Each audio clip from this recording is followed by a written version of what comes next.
सुवर्णवर्णसुन्दरं सीतैकदन्तबन्धुरं गृहीतपाशकाङ्कुशं वरप्रदाभयप्रदं चतुर्भुजं त्रिलोचनं भुजङ्गमोपवीतिनं प्रफुल्लवारिजासनं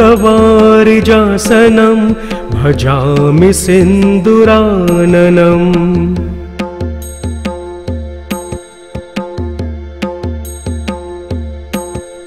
किरीटहारकुण्डलं प्रदीप्तबाहुभूषणं प्रचण्डरत्नकङ्कणं प्रशोभिताङ्घ्रदृष्टिकं प्रभातसूर्यसुन्दराम्बर द्वयप्रधारिणं सरलहेमनुपुरं प्रशोभिताङ्घ्रिपङ्कजम्।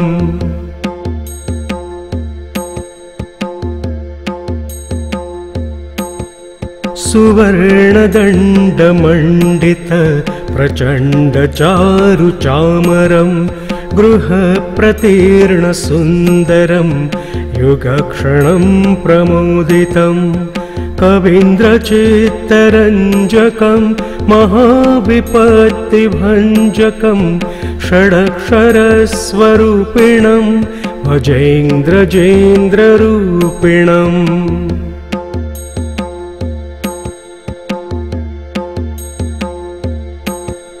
विरिञ्च विष्णुवन्दितं विरूपलोचनस्तुतिं गिरीशदर्शनेच्छया समर्पितं पराशया निरन्तरं सुरासुरै सुपुत्रवामलोचनै महामखेष्टमेष्टकमर्सु भजामि तुन्दिलम्।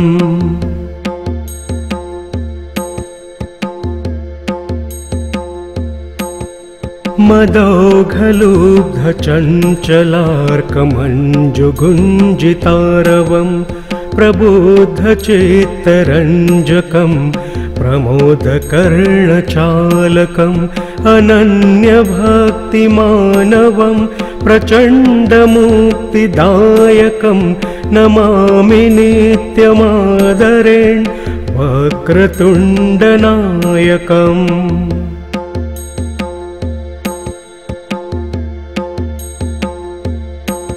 दारिद्र्यविद्रावणमाशु कामदं स्तोत्रं पठेदेतदजस्रमादरात् पुत्रिकलत्रस्वजनेषु मैत्रीपुमान्मभेदेक वरप्रसादात् इति श्रीमच्छङ्कराचार्य विरचितं गणपतिस्तोत्रं सम्पूर्णम्।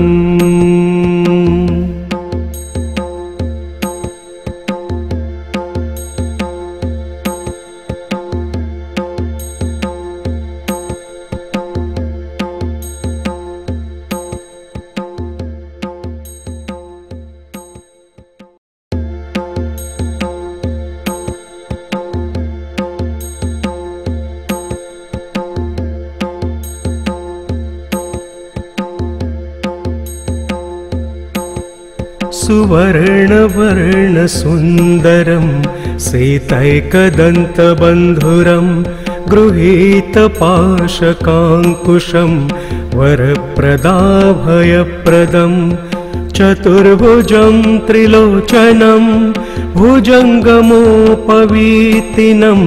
प्रफुल्लवारिजासनं भजामि सिन्दूराननम्।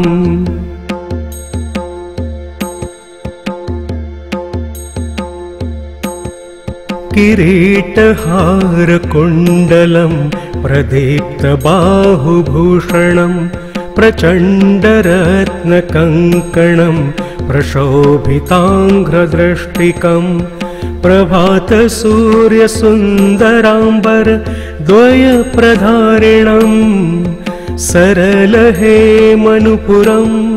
प्रशोभिताङ्घ्रिपङ्कजम्।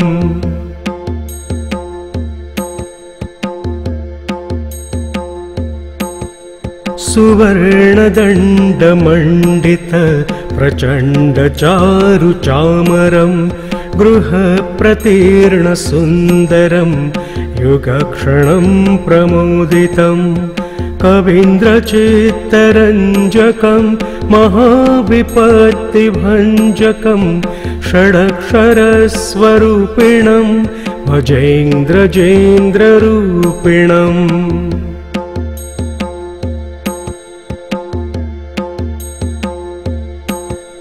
विरिञ्च विष्णुवन्दितं विरूपलोचनस्तुतिं गिरीशदर्शनेच्छया समर्पितं पराशया निरन्तरं सुरासुरै सुपुत्रवामलोचनै महामखेष्टमेष्टकमर्सु भजामि तुन्दिलम्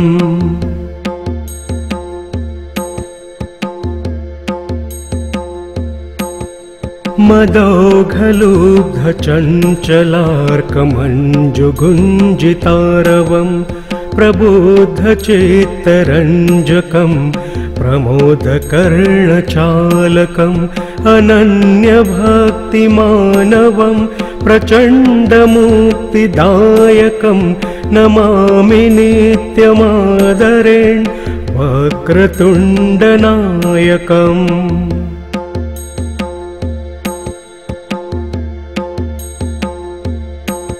दारिद्र्यविद्रावणमाशु कामदं स्तोत्रं पठेदेतदजस्रमादरात् पुत्रिकलत्रस्वजनेषु मैत्रीपुमान्मभेदेक वरप्रसादात् इति श्रीमच्छङ्कराचार्य विरचितं गणपतिस्तोत्रं सम्पूर्णम्।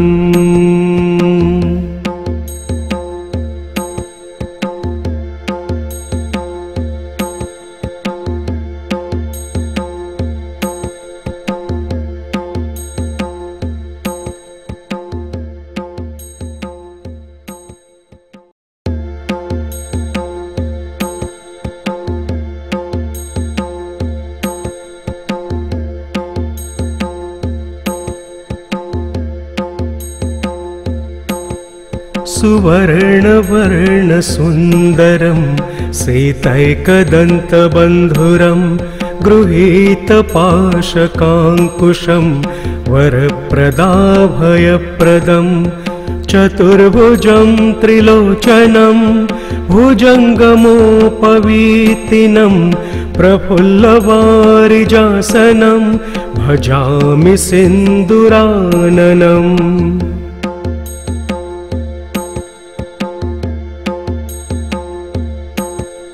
किरीटहारकुण्डलं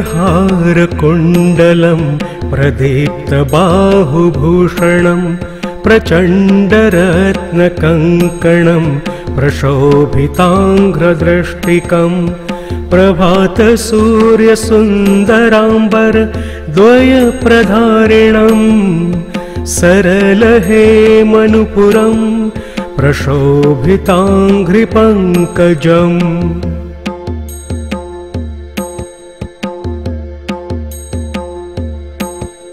सुवर्णदण्डमण्डित प्रचण्डचारुचामरं गृहप्रतीर्णसुन्दरं युगक्षणं प्रमोदितं कवीन्द्रचित्तरञ्जकं महाविपत्तिभञ्जकं षडक्षरस्वरूपिणं भजेन्द्रजेन्द्ररूपिणम्।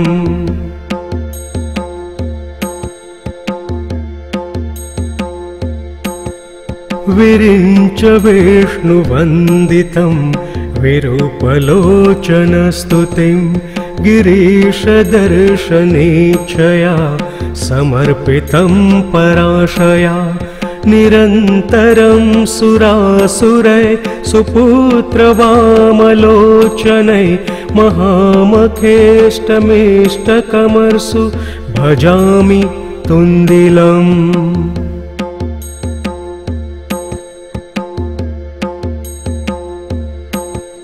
मदौघलुब्धचञ्चलार्कमञ्जुगुञ्जितारवं प्रबुद्धचित्तरञ्जकं प्रमोदकर्णचालकम् अनन्यभक्तिमानवं प्रचण्डमुक्तिदायकं नमामि नित्यमादरेण वक्रतुण्डनायकम्।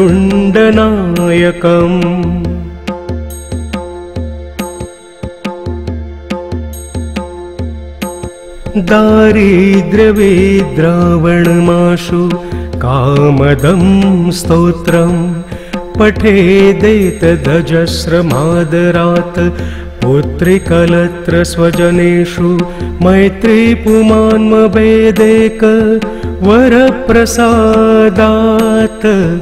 इति श्रीमच्छङ्कराचार्य विरचितं गणपतिस्तोत्रं सम्पूर्णम्।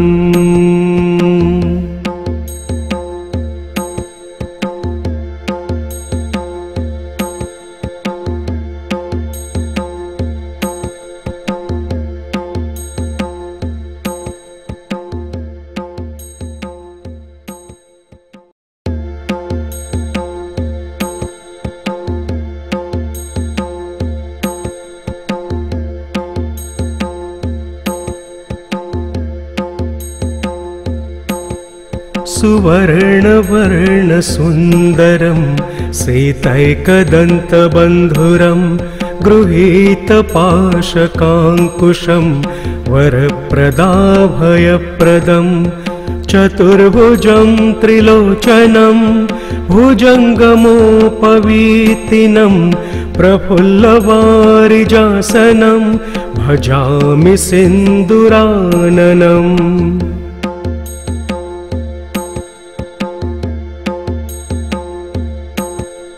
किरीटहारकुण्डलं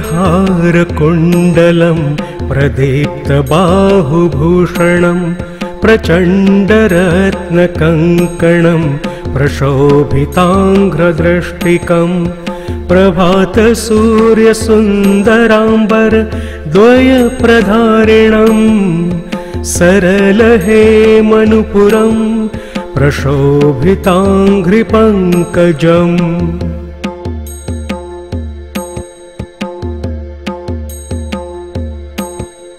सुवर्णदण्डमण्डित प्रचण्डचारुचामरं गृहप्रतीर्णसुन्दरं युगक्षणं प्रमोदितं कवीन्द्रचित्तरञ्जकं महाविपत्तिभञ्जकं षडक्षरस्वरूपिणं भजेन्द्रजेन्द्ररूपिणम्।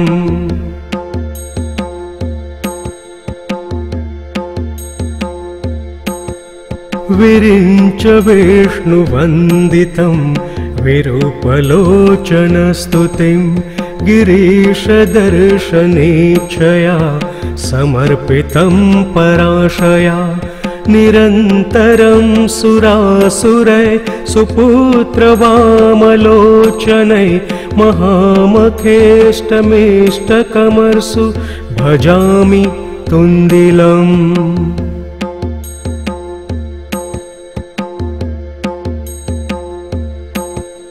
मदौघलुब्धचञ्चलार्कमञ्जुगुञ्जितारवं प्रबुद्धचित्तरञ्जकं प्रमोदकर्णचालकम् अनन्यभक्तिमानवं प्रचण्डमुक्तिदायकं नमामि नित्यमादरेण वक्रतुण्ड।